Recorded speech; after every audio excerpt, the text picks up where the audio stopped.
Este programa é livre para todos os públicos. Bom dia a todos. É uma alegria estarmos juntos aqui como filhos e filhas de São Padre Pio. Certamente foi ele quem nos reuniu aqui neste dia e tudo aquilo que nós vamos viver hoje é fruto da constante intercessão dele por nossas vidas. Também incluo você que está em casa, que está em comunhão de coração conosco. Você também é um filho amado dele, que é alcançado por meio da evangelização, das redes sociais, do sistema de televisão Canção Nova. Aproveito para agradecer toda a graça que a comunidade de Canção Nova, ela realmente transborda nas nossas vidas. Chegar aqui é atualizar o nosso primeiro chamado, não é? Não tem como não ouvir Deus aqui. E por isso que Deus escolheu este local, para ouvirmos e atualizarmos as graças que nós já conhecemos, certamente, da vida de São Padre Pio, mas que Ele quer, de uma forma nova, comunicar a nossa vida. Ele quer que não fique como uma informação perdida, mas que tragamos para o nosso coração, no cumprimento da nossa vocação, a partir daquilo que cada um foi chamado, para então, assim, renovarmos o nosso amor à Santa Igreja, o nosso amor a Jesus Cristo, a nossa pertença filial à Virgem Maria, pois era tudo isso que ele pregava com a própria vida. E também é tudo isso que nós queremos aqui comungar. O seu coração também está aqui anunciando isso, porque tudo o que ele fez nos reuniu e nos trouxe aqui, tá bom? Então, para falar um pouquinho daquilo que eu vivo também, nesse primeiro momento eu vou me apresentar. Eu me chamo Lívia, eu sou consagrada da obra Lumen de Evangelização, sou celibatária e membro de comunidade de vida da nossa comunidade. A obra Lumen tem o chamado de ir ao encontro de Jesus crucificado, encarnado, abandonado nos mais pobres. Por meio dessa espiritualidade, nós temos casas de acolhimento que buscam os irmãos, as irmãs e as crianças com as suas mães para morar em casas de acolhimento que vivem 24 horas o Evangelho. Os missionários que deixam tudo, acolhem essas pessoas e são uma família que vive o Evangelho nas refeições, nas orações em comum e em toda a vida dedicada a eles. E como um dos baluartes da nossa comunidade é São Padre Pio, nós também trazemos aqui nessa fala um pouco do testemunho do que ele fez, do que ele age por meio dessa espiritualidade, que também é ofertada à igreja, que também é ofertada aos outros carismas e à humanidade. E a partir daquilo que nós nos colocamos em oração para trazer nesse momento aqui, São Padre Pio ia nos guiando para destacar 5 elementos muito marcantes na sua vida, que nós queríamos realmente fazer aquilo que conversamos no início, atualizar as graças dessas experiências da vida dele e renovar em nós um amor por isso que ele anunciava em sua vida. Tá bom? A partir disso, nós vamos ir adentrando nos pequenos segredos de santidade, de radicalidade que ele viveu e que ele também deixou como legado para nós, filhos e filhas dele. O primeiro elemento que nós queremos destacar era o zelo que São Padre Pio tinha à vida de oração e a pertença filial à Virgem Maria. O amor filial à Nossa Senhora. Quando vemos na história de Padre Pio, desde a infância, ele era alguém inclinado à vida de oração. Como criança, ele estudou, ele frequentou toda a preparação que lhe era devida para uma formação humana, mas aquilo que mais atraía o seu coraçãozinho, ainda pequenininho, era a vida de oração. Era se comunicar com seu santo anjo da guarda. Foi ser cumulado de graças, de visões celestiais, e já ali ter Nossa Senhora como sua companheira. E já na adolescência, ele pediu para ingressar no convento dos frades capuchinhos, onde tudo foi muito rápido para ele. Tudo foi muito rápido, porque o coração dele tinha pressa. Rápido aos olhos humanos, mas foi tudo no tempo de Deus, para ser esse anúncio como uma flecha nos nossos corações. Às vezes nós vamos demorando para dar respostas a nosso Senhor, não é mesmo? Mas São Padre Pio vem renovar hoje. Vocês que estão aqui, você que pode estar em casa também. O que é aquilo que você precisa responder a Deus hoje? O que é aquilo que Deus te chama há um tempo e outras coisas estão ocupando essa atenção? Como filhos e filhas dele, como alguém que está escutando ele pela primeira vez, talvez.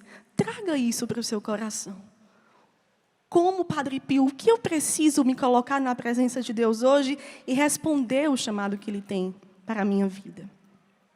Quando nós vemos também toda a vida dele, quando ele já estava no convento, todos aqueles que estudam a vida de Padre Pio nos comunicam que Padre Pio chegava a rezar 5 rosários por dia ou mais. Do tanto que o coração dele se consumia em amor à Virgem Maria. E quando ele terminava um dia cheio de apostolado, ele tinha um hábito de entrar na sua cela, olhar para a Virgem Maria, que ficava aqui, pertinho da sua cama, e entregar-se confiante a ela. Será que nós fazemos também esses pequenos atos de piedade à Virgem Maria?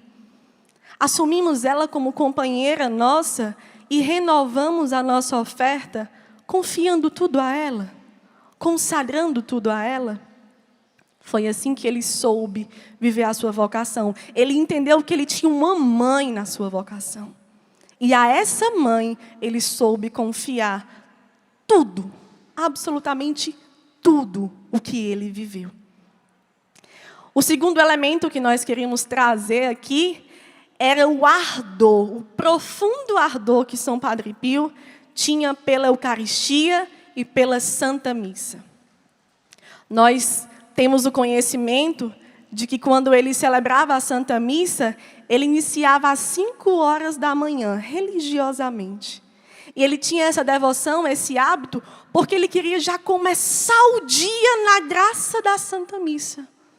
Ele queria estar na presença do Senhor que se imolava, atualizando aquele ato de amor hoje. Hoje.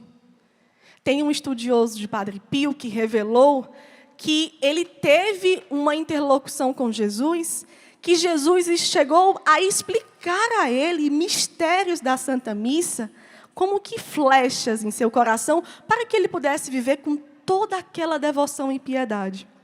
E um fato muito interessante que ele conta é que, muitas vezes, nós mesmos podemos cultivar o sonho de conhecer a Terra Santa, não é verdade?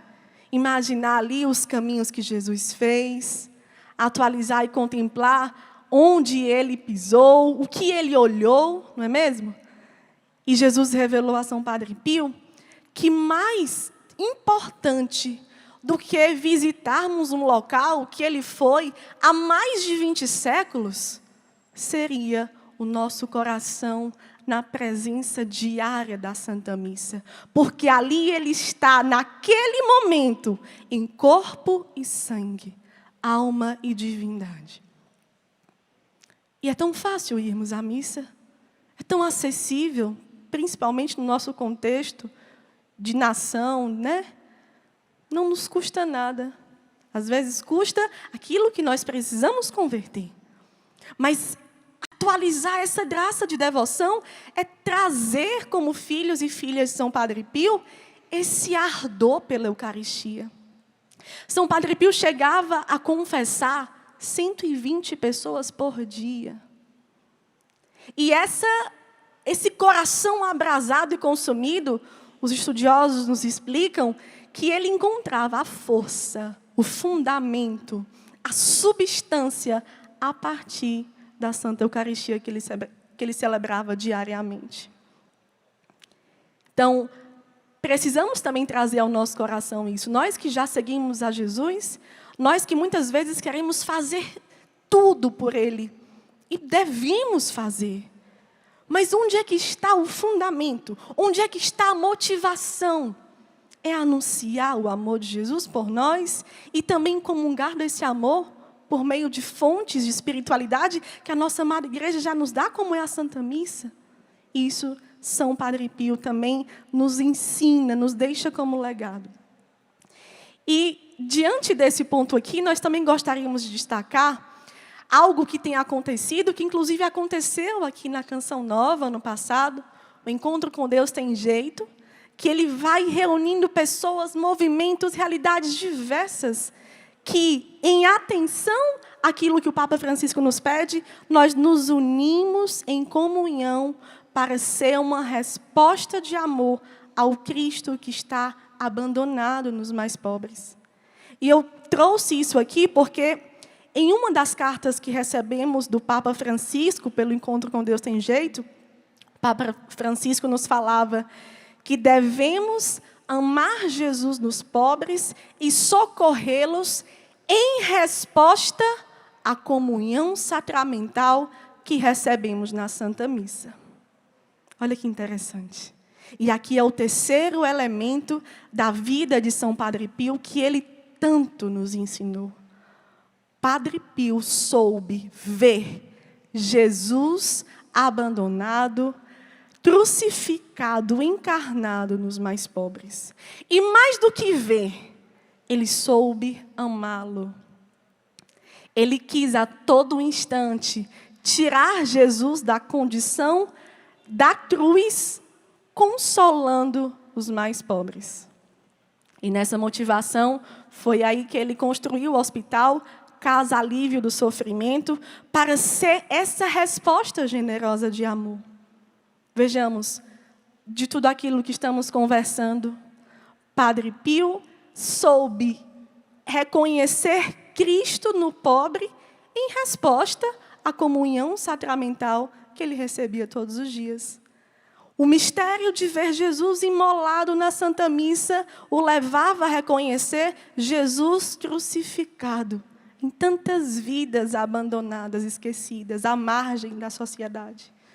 E aqui eu gostaria de colocar um testemunho, sobretudo nessa relação do que podemos nos colocar em comunhão a Jesus que está nos pobres e nos doentes, que foi a inspiração de São Padre Pio.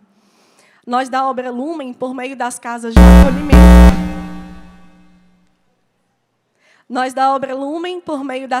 acolhimento, nós vamos até as ruas conhecer os filhos de Deus que estão ali esquecidos. E quando vamos até lá, nos apresentamos como missionários e missionárias e trazemos ele para morar conosco. As casas femininas, as mulheres e as crianças, e as casas masculinas, os irmãos. E nesse trabalho de resgate, de irmos à rua com muita frequência, me recordo um dia que eu tinha ido à Santa Missa. Nesse dia eu estava sem dinheiro, sem celular e sem carro. Era só os meus pés, o meu coração e o desejo de viver as fontes, né? Quando saí da Santa Missa, trouxe no coração o evangelho do dia que falava de uma situação de um enfermo. Então, aquilo ficou guardado no meu coração. Saí da Santa Missa, fui a pé para a praça, que temos lá em Fortaleza, que tem muitos irmãos. E, chegando lá, eu vi uma irmãzinha, que ela estava com o antebraço dela, com vidros dentro, porque o companheiro dela havia pegado uma garrafa e quebrado no braço dela. E eu cheguei para essa irmã e falei: irmã, a gente precisa ir no hospital? Você não pode deixar o seu braço assim. Aí ela me respondeu: não, irmã, não faz diferença nenhuma. Tanto sofrimento que se vive ali, né?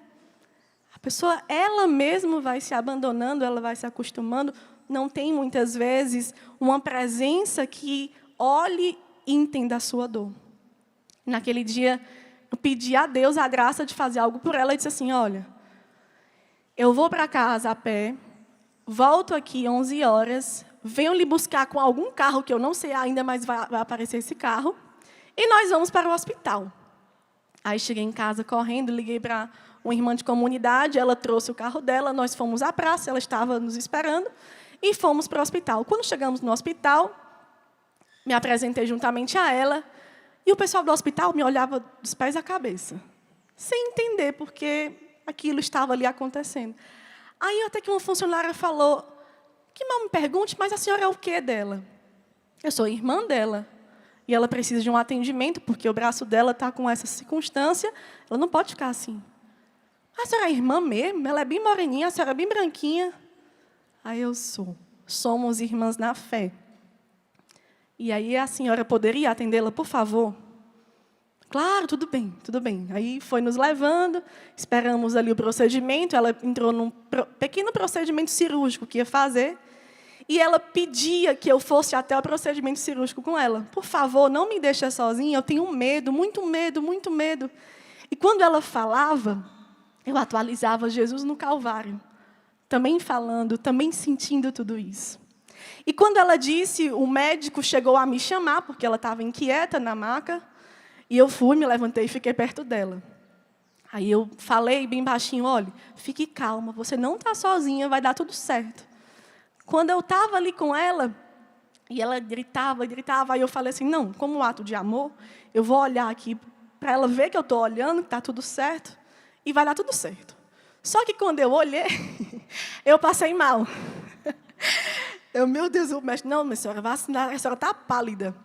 Aí eu corri, me sentei, aí eu baixei a cabeça, aí eu disse, Nossa Senhora, a senhora aguentou horas no Calvário, e eu não aguentei segundos. Mas esses segundos aqui que eu aguentei, me fez ter o meu coração um pouco mais parecido com o da senhora. Então, Deus seja louvado por isso. E aí ela saiu, deixou fazer o procedimento, enfaixou o bracinho dela. Na época, no dia, não quis ser acolhida. E o nosso amor a Cristo nos pobres é um amor que ele é extremamente misericordioso. Eu lembro de uma pregação do irmão Belém, da Toca de Assis, que também está conosco aqui, que ele disse assim para a gente, nós comungamos disso todos os dias. Esperar algo dos irmãos que amamos é algo que não é misericordioso, é contra a misericórdia. O seu amor a eles não é para que eles façam algo, nem tomem uma decisão segundo aquilo que você se dedica. O seu amor com eles é porque você ama Cristo neles. E você também os ama. E com o tempo, no tempo de Deus, aquelas pessoas, elas vão se abrindo à graça e numa adesão pessoal, que eu e você também tivemos, e custou muito tempo, não é verdade? Eu, pelo menos, minha conversão custou 10 anos. Demorou 10 anos para eu entender o que Deus me chamava, como eu poderia correspondê-lo. E por que nós, muitas vezes, colocamos sobre pessoas que têm realidades tão sofridas, tão desregradas, tão desprotegidas, um tempo de conversão? E deixamos de amá-las muitas vezes por isso. Eu lembro que esse dia me marcou profundamente nesse sentido. Um outro caso rápido, com um dos irmãos que também conhecíamos na praça. Esse irmão era um dos mais perigosos da praça, como ele mesmo dizia. Ó, irmão, eu sou o mais perigoso da praça. Tá certo, meu filho? Não tem problema nenhum, não. Quero te apresentar algo novo, que você vai meditar com isso todos os dias, e você vai ver se você vai ser o perigoso ainda da praça. E conversando com ele, para os outros ele era bem assim, durão. Quando chegava a gente, irmão! Ou quando estava fazendo uma coisa errada, irmão, nem venha, viu? Nem venha, que eu não estou na graça, eu não estou bem, não é justo isso com vocês, não. Olha o pequeno sentimento do sagrado despertando nesse coração. E eu me recordo de um dia que nós fomos à praça, e quando chegamos lá, nós tivemos a notícia que ele tinha sido espancado, que ele não estava na praça, que uns tinham dado ele como morto. Aí já era de noite, eu pedi que um irmão de comunidade fosse até o hospital, para confirmar se ele estava mesmo lá. Tivemos a confirmação que ele estava no hospital, que era próprio de traumas, ferimentos, abalos mais fortes. Aí, quando foi no domingo, 7h30 da manhã, antes de ir para o meu grupo de oração, eu fui para lá. Pareceu que foi a providência de Deus. Era eu entrando e ele saindo. Aí eu disse, irmão, o que está acontecendo? Aí ele começa a chorar, copiosamente. Irmã, eu achei que eu ia morrer ontem. Aí, quando eu perguntei, mas você está saindo porque está tudo bem já? Não, irmã, eu assinei aquele meu termo de alta, estou nem aí. Eu, não, de jeito nenhum, é voltar agora. Porque você não sabe o que está acontecendo com você. Aí nós fomos até a Secretaria de Assistência Social, ele retornou, ficamos um tempo lá com ele, e ele estava esquecido nas alas do hospital. Até que eu procurei saber quem era o médico, fui até o médico, disse, olha, ele precisa fazer um procedimento, o senhor precisa atender ele. Quando o médico olhou assim para mim, que mal pergunte, a senhora é o quê dele? Aí vocês já sabem, né? Sou irmã, estou aqui para ajudá-lo. A senhora devia estar fazendo outra coisa, um domingo de manhã. Aí eu disse assim, olha, o senhor na sua profissão pode e tem o dever de ajudar ele. Reconsidere isso que o senhor está falando. Também sem agredir, sem julgar. Aí ele, eu não ia fazer não. Mas em atenção, a senhora, vamos aqui, vou fazer isso aqui. Sabe, pessoal, pequenos momentos da vida deles têm um flagelo muito maior do que a nossa vida. É por isso que Deus chama que eles são os prediletos do Senhor. São os preferidos do Evangelho, porque lhes faltam coisas básicas que na minha e na sua vida não faltam. E já com sofrimentos marcados, ainda tem outras cargas. Por isso que eles são Jesus crucificado. Por isso que há um mistério de ver Jesus crucificado aí. E quando São Padre Pio quis construir esse hospital, certamente ele já sabia o porquê. Ele tinha no seu coração esse desejo de ser consolo, de ser presença, de dar o melhor para Jesus. Porque era Jesus ali em todos eles. E quando eu comecei a viver isso, particularmente falando também, toda a minha vida mudou. Eu tinha um conhecimento de Deus e tinha uma busca vocacional, como eu falei aqui um pouquinho, durou uns 10 anos. Mas quando eu conheci Jesus Cristo abandonado, crucificado nos mais pobres, sobretudo quando eu me abri à realidade do acolhimento de mães com crianças e mulheres que sofriam naquelas condições, eu passava a me dedicar tanto que eu esquecia as horas. E eu tive um sonho do matrimônio por 10 anos. Eu achava que Deus me chamava ao matrimônio e queria apresentar isso ao Senhor. Mas queria ouvir a sua voz. E quando eu passei a me dedicar, indo todos os dias às ruas, acolhendo muitas mães com crianças, mulheres, eu fui entendendo tudo. Esse desejo de maternidade que era latente no meu coração, não era um desejo que eu ia me realizar porque eu ia gerar no meu ventre. Eu queria estar à disposição do Senhor em todas elas. E saber que todos são filhos de Deus, isso saciava o meu coração.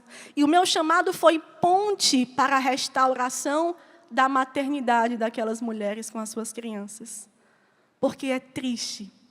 Aquela criança tão abandonada, ela como cordeirozinho imolado mesmo, porque está ali não por escolha, está ali porque Deus, na sua infinita bondade, misericórdia, providência, confiou uma vida a uma irmã para gerar ainda mais o desejo de uma mudança. E como nós temos isso nas nossas casas de acolhimento? Quantas irmãs perseveram inicialmente numa motivação de mudar pelos seus filhos? Porque Deus lhe confiou uma vida. Olha os desígnios de Deus. E eu fui vendo que essa dimensão do celibato me realizava por estar a serviço delas.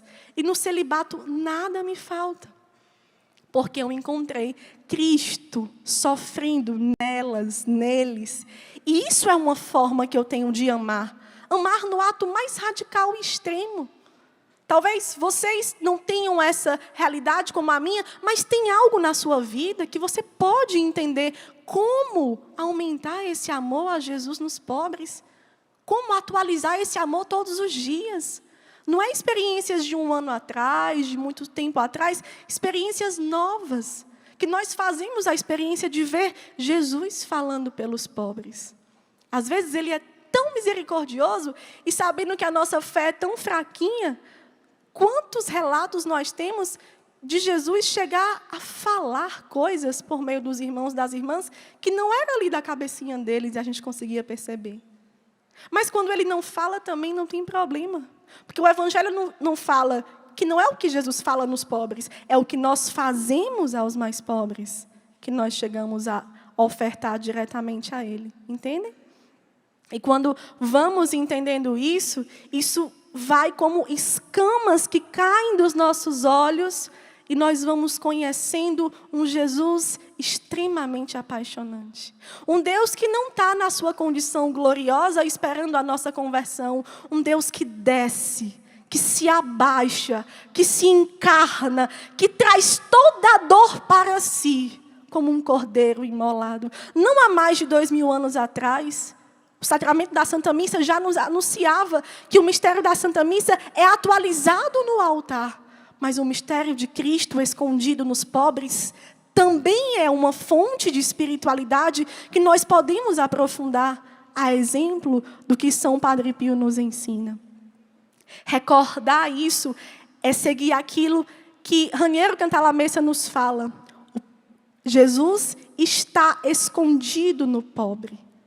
O pobre é Jesus incógnito pelo mundo. Ninguém vê, é invisível. E como nós falávamos no começo, não basta ver Jesus no pobre. É preciso fazer uma experiência de amor sincero e doado. Como foi a vida de São Padre Pio? Quando ele chegou a querer construir um hospital, não foi um ideal externo. Foi algo que brotou de dentro, que jorrou do seu coração, que ele viu estruturas indevidas e certamente Deus, porque a obra é de Deus, foi soprando pessoas da humanidade inteira que se uniam para amar Jesus nos pobres, para serem salvas, porque passaram a dar uma comunhão de amor ao que Mateus 25:40 nos fala. Talvez aquele que doou um dinheiro para aquele hospital ser construído, ele foi alcançado. E isso está entre ele e Deus no julgamento, né? Mas nós que estamos vivos ainda, estamos aqui hoje, precisamos trazer isso para o nosso coração. Veja qual é a sua forma de fazer comunhão com essa verdade do Evangelho. Não é uma verdade de uma realidade, de um carisma na igreja.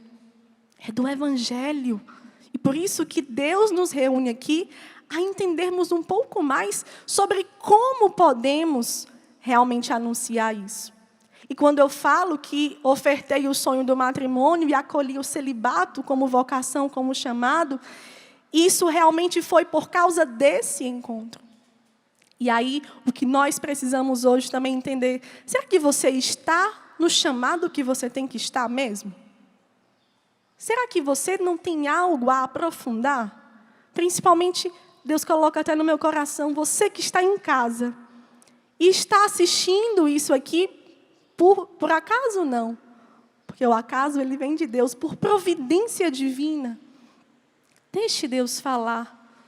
Talvez aqui você está só entendendo uma informação, mas guarde essa informação no coração, como Nossa Senhora guardava tudo no seu coração, para deixar o Senhor, na sua infinita bondade e providência, lhe convidar à experiência, ao encontro, que gera a cultura do encontro, que gera salvação na humanidade. Percebe, meus irmãos?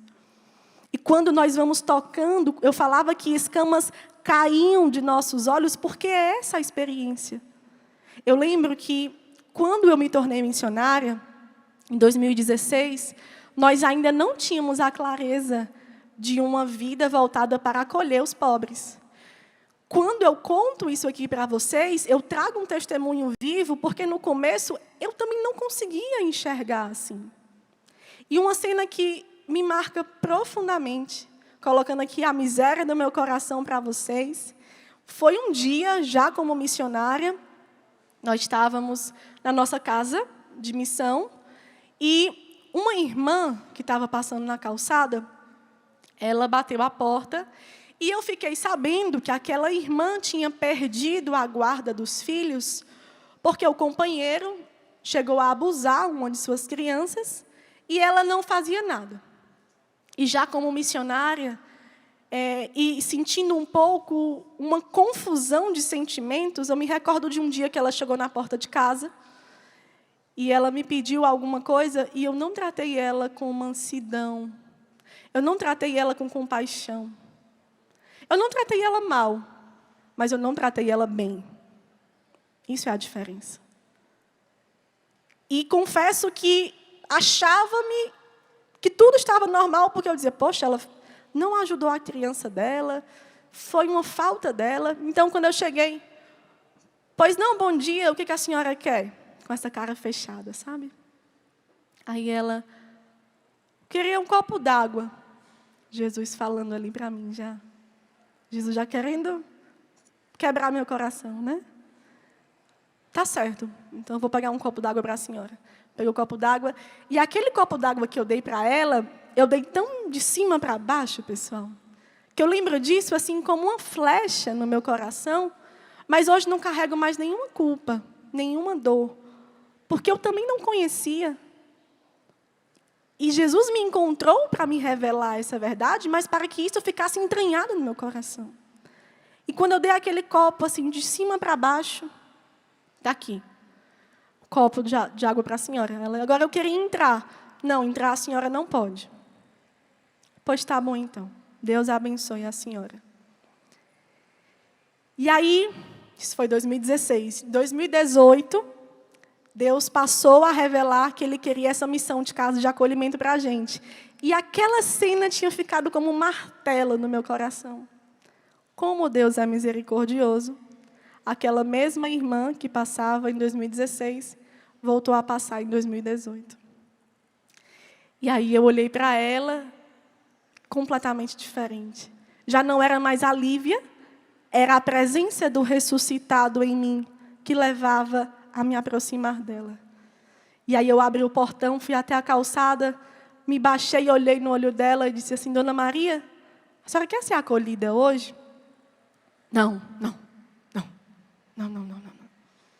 Tá bom, Dona Maria, mas quando a senhora quiser, saiba que aqui também é a casa da senhora, tá certo? Não. Só respondia isso. E eu ficava intrigada, porque eu não tentei só uma vez, eu tentei 10 vezes. Até que na 10ª eu cheguei na capela um dia, eu disse, Jesus, eu acho que a gente vai ter a graça de acolher a Dona Maria, quando, com mais radicalidade ainda, nós chegarmos a viver o carisma que o Senhor nos confiou. Então, vamos aguardar no teu tempo. E, para nossa surpresa, quando foi a pandemia, começo da pandemia, nós tivemos uma moção de dobrar as casas de acolhimento que nós tínhamos para acolher mais e mais. E a Dona Maria chegou a ficar desacordada na calçada da nossa casa. Os vizinhos passaram a ir lá em casa e dizer assim, vocês não podem acolhê-la? Aí a gente até respondeu, olha, é porque a gente não pode acolher ninguém à força. O acolhimento é livre, a pessoa tem que querer. E uma das irmãs, que já tinham sido acolhidas, que já estava há 3 anos com a gente, ela estava dormindo, escutou uma chuva muito forte, ela chamou uma das missionárias e disse assim, a gente vai acolher a Maria. A gente vai levantar ela, eu boto ela no meu ombro, tu bota ela no teu ombro, e a gente vai acolher a Maria. E aí, nesse dia de chuva, a Maria foi acolhida nos braços, foi entrando na casa, e quando ela acordou, nós explicamos o que estava acontecendo com ela, e se ela não queria livremente ficar. E ela disse, então, eu vou ganhar uma família, é isso? E as missionárias responderam, aqui é a sua família, Dona Maria. Então, tá bom, então eu vou ficar.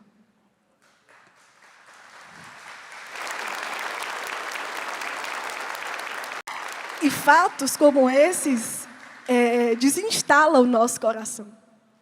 Porque a gente percebe que a gente pode se converter em tantas realidades da igreja. Agora, há umas que o caminho ele é até mais violento.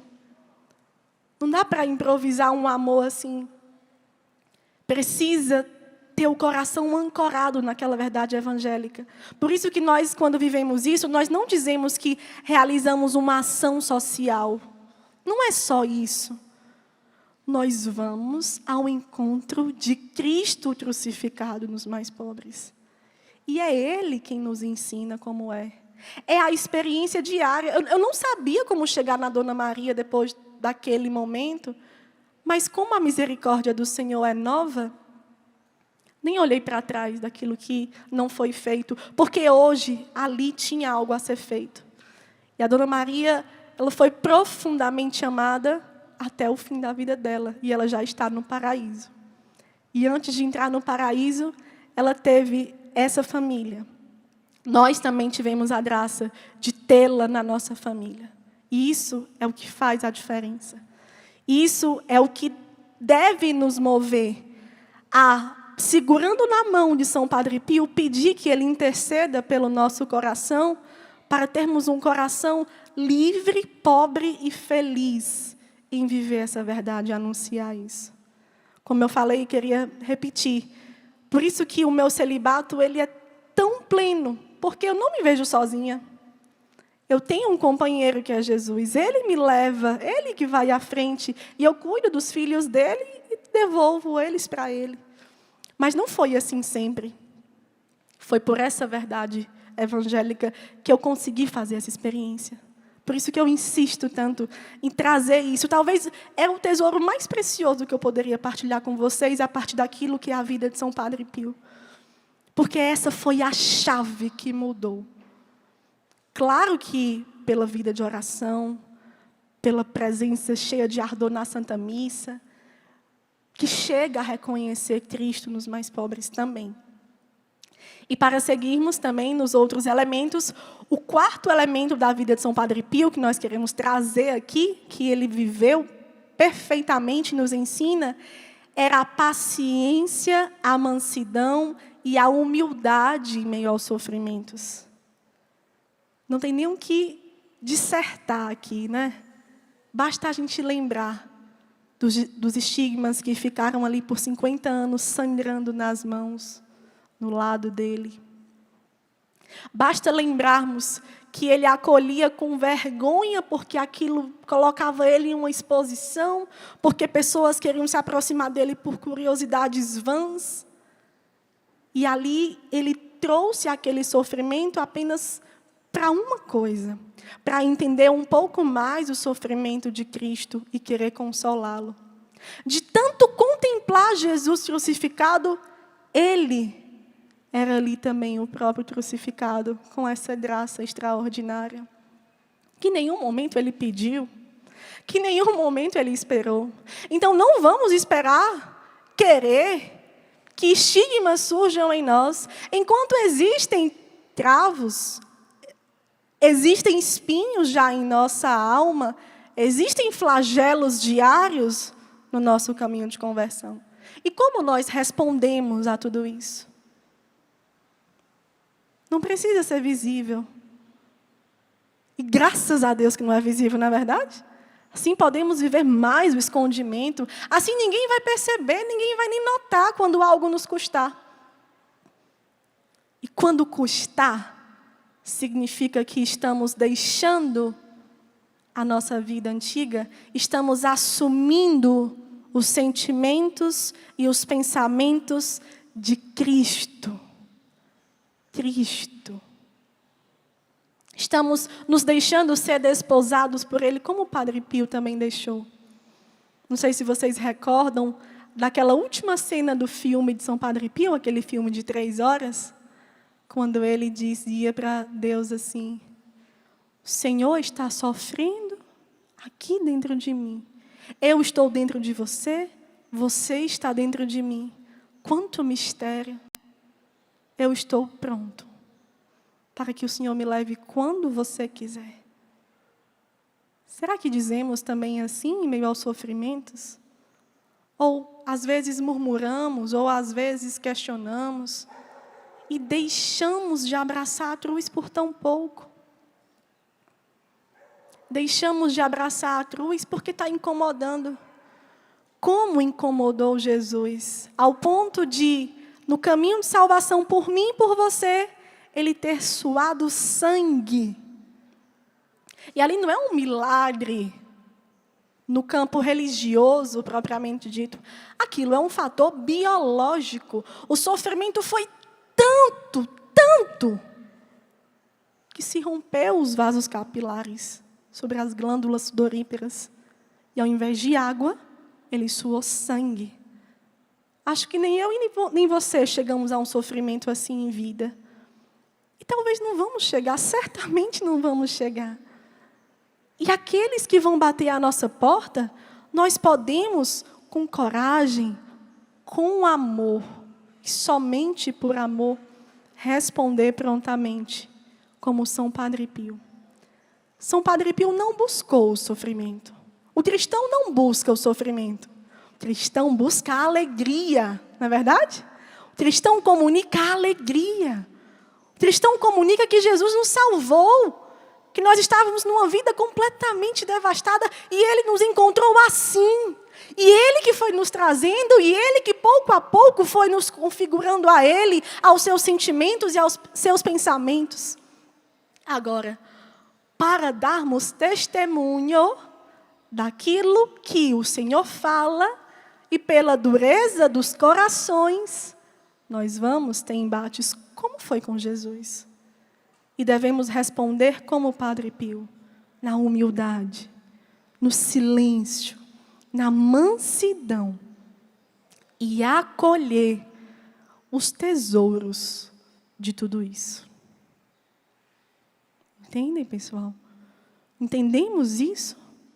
Vamos trazer isso para o nosso coração hoje e já já nós vamos ter um momento de adoração e vamos deixar no altar do Senhor tudo aquilo que é dor no nosso processo de conversão. Vamos deixar no altar do Senhor porque é Ele quem nos chama. É Ele o autor da nossa vocação. É Ele quem está conosco lado a lado, permitindo cada coisa. Não é assim que o Evangelho fala? Nenhum fio de cabelo que cai da nossa cabeça é despercebido por Deus. Precisamos apenas renovar esses atos de fé, de acreditar, de suportar, de sustentar, como São Padre Pio também assim viveu. E o quinto elemento que nós queremos aqui trazer era o amor filial que ele tinha à Santa Igreja. Essa parte também é uma das partes que São Padre Pio mais soube glorificar a Deus. Porque quando ele passou por todas as restrições da Santa Sé, quando ele foi e chegou a ser perseguido, caluniado, quando a própria igreja precisou realmente colocá-lo numa situação ali um pouco mais reservada, ele prontamente respondia: a igreja é uma mãe que só quer o nosso bem. Quando o inimigo de Deus vinha por vários instrumentos colocar no coração de São Padre Pio revolta, murmuração, ele nem perdia tempo. A igreja é uma mãe que só quer o nosso bem. E às vezes uma mãe pode, de vez em quando, bater um pouco no seu filho, não é verdade? Ele chegava a responder com essas brincadeiras, porque ele sabia que tudo que a igreja faz por nós é nos colocar nos moldes de Jesus Cristo, a partir daquilo que couber a cada um, a partir da sua vocação, do seu estado de vida, da sua missão pessoal. E se temos um amor sincero e filial à igreja, e se somos filhos de São Padre Pio, também podemos atualizar isso hoje.